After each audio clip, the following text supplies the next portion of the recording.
welcome all of you for being a part of this celebration in celebrating all your future doctors. So congratulations to all you students out here today on the occasion of Udaan Fest. We are happy to welcome each and every one of you to Dr. Perth, your trusted partner for fulfilling your dreams of international education. As a leading name in the field of overseas education, led by the directors and founders, Mr. Syed Faisal, Mr. Subramanya, and Mr. Riaz, we specialize in guiding students towards their academic aspirations in prestigious institutions worldwide. Ladies and gentlemen, on this special occasion, we have with us our esteemed dignitaries.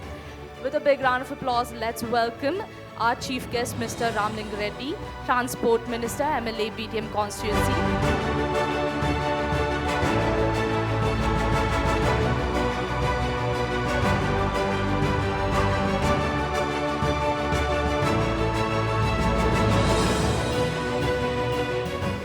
Subrahmanya, Syed, Riyaz, doctors ಬರ್ತ್ team ಅಲ್ವೇನಪ್ಪ, 100 ಜನಕ್ಕೆ ಕಳಿಸ್ತಾ ಇದ್ದೀರಾ.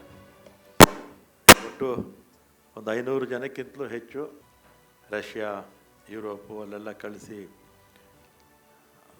ವೈದ್ಯಕೀಯ ಶಿಕ್ಷಣ ತಗೊಳ್ಳೋದಕ್ಕೆ ಇವರಿಗೆಲ್ಲ ಕೂಡ ಅವಕಾಶ ಮಾಡಿಕೊಟ್ಟಿದ್ದೀರಾ. ಇನ್ನು ಇವರೆಲ್ಲ ಈಗ ಅಡ್ಮಿಷನ್ ಆಗೋಕ್ಕೆ ಹೋಗ್ತಾ ಇದ್ದಾರೆ ಅಲ್ವಾ. ಆಗಲೂ ಮತ್ತೆ ಕೋಟೆಲ್ಲ ಹಾಕ್ಬಿಟ್ಟಿದ್ದೀರಾ, ವೈಟ್ ಕೋಟು, ಸ್ಟೆಥಾಸ್ಕೋಪು. ನಾನೆಲ್ಲ ಪಾಸಾಗಿ ಬಂದಿದ್ದಾರೆ ಅಂದ್ಕೊಂಡೆ ಅಲ್ವಾ. ಒಟ್ಟಲ್ಲಿ 4 ವರ್ಷಕ್ಕೆ ಬಂದುಬಿಡ್ತೀರ. 4 ವರ್ಷನ 5 ವರ್ಷನ ಈಗ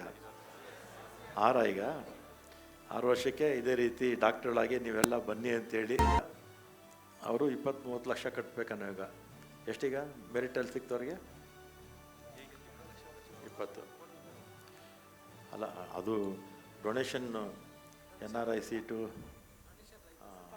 ಅದು 1.25 ಲಕ್ಷ ಬೆಂಗಳೂರಲ್ಲಿ, 1.25 ಔಟ್ಸೈಡ್ ಹೋದರೆ 1.25 ಲಕ್ಷಕ್ಕೆ ಸಿಗ್ಬೋದು ಅಲ್ವಾ. ಇಲ್ಲಿ ಬೆಂಗಳೂರಲ್ಲಂತೂ 1.25 ಲಕ್ಷಕ್ಕೆ ಕಡಿಮೆ ಯಾರೂ ಕೊಡೋದಿಲ್ಲ.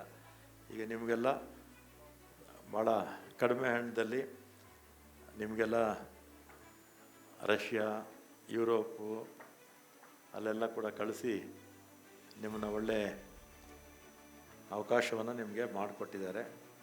ಎಲ್ಲ ನೀವು ಚೆನ್ನಾಗಿ ಆಸಕ್ತಿ ವಹಿಸಿ ಓದಬೇಕು. 6 ವರ್ಷ ಕೋರ್ಸು, 6 ವರ್ಷದಲ್ಲೇ ಮುಗಿಸ್ಕೊಂಡು ಬರಬೇಕು. ನೀವು ಜಾಸ್ತಿ ಏನಾದರೂ ಹೆಚ್ಚು ಕಮ್ಮಿ ಆದರೆ ಮತ್ತು ಪೇರೆಂಟ್ಸ್ಗೆ ಖರ್ಚು ಜಾಸ್ತಿ ಬರುತ್ತೆ. ಅದರಿಂದ ಬೇಗ ನಿಮ್ಮ ಕೋರ್ಸ್ನ ಏನು ಟಾರ್ಗೆಟ್ ಇದೆಯೋ ಆ ಟಾರ್ಗೆಟ್ ಒಳಗಡೆ ಮುಗಿಸ್ಕೊಳ್ಳಿ, ಚೆನ್ನಾಗಿ ಓದಿ. ಅಲ್ಲೆಲ್ಲ ಓದೋದಕ್ಕೆ ನಿಮಗೆ ಬೇಕಾದಷ್ಟು ಸಮಯ ಇರುತ್ತೆ. ಮತ್ತು ನೀವು ಒಂದು ಸಲ ಹೋದರೆ ಮಧ್ಯದಲ್ಲಿ 1 ಸಲ 2 ಸಲ ಬರ್ಬೋದು ಅಷ್ಟೇ 6 ವರ್ಷದಲ್ಲಿ.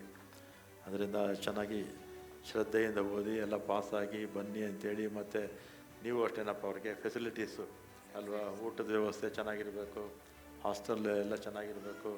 ಮತ್ತು ಅವ್ರಿಗೆ ತಂದೆ ತಾಯಿ ಅಂದ್ರೆಲ್ಲ ಇಲ್ಲಿರ್ತಾರೆ, ಅವ್ರನ್ನೆಲ್ಲ ಫೋನಲ್ಲಿ ಮಾತಾಡ್ತಾರೆ. ಆದರೆ ಅವ್ರ ಯೋಗಕ್ಷೇಮ ನೋಡಿಸ್ಕೊಳ್ಳೋದು ನಿಮ್ಮ ಜವಾಬ್ದಾರಿ ಏನಪ್ಪ. ಓಕೆ, ಎಲ್ಲರಿಗೂ ಒಳ್ಳೆಯದಾಗಲಿ. All the best.